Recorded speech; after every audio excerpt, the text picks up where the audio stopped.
Justice David Maraga has yet again criticized President Uhuru Kenyatta for allegedly crippling the judiciary during the last 4 years that Maraga has been at the helm of the judiciary. Maraga, in his last address on the state of the judiciary earlier today, for the umpteenth time decried that his arm of the government has constantly been under attack, attributing the challenges bedeviling the judiciary to President Uhuru Kenyatta-led executive. David Maraga reports. The president cannot cherry pick from the list of nominees. If that is allowed, ladies and gentlemen, the independence of the judiciary will be irreparably ruined.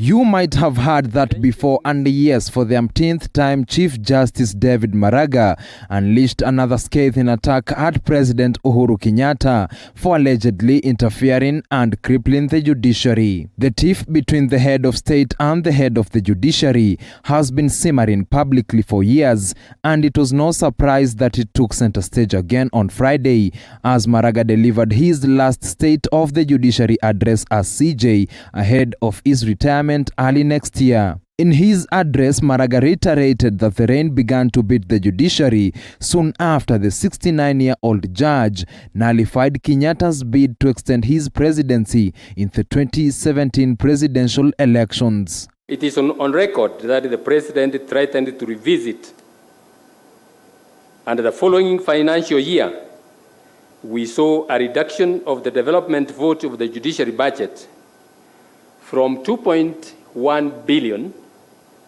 to a paltry 50 million.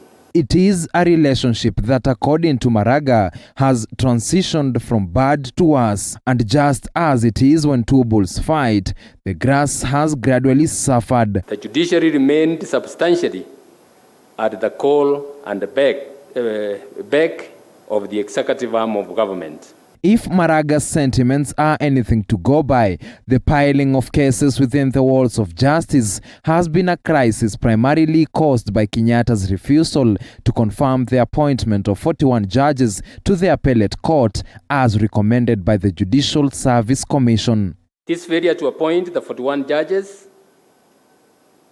is clear interference with the independence of the judiciary, with the result that backlogs in our courts have continued to soar.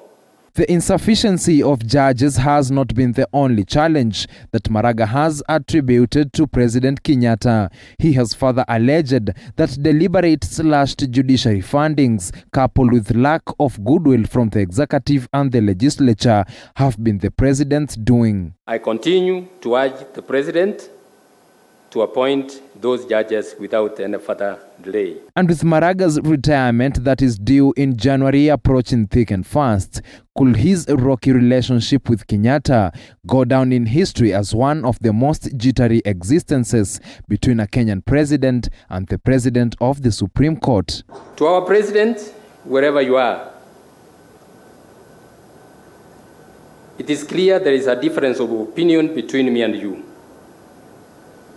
But I want to assure you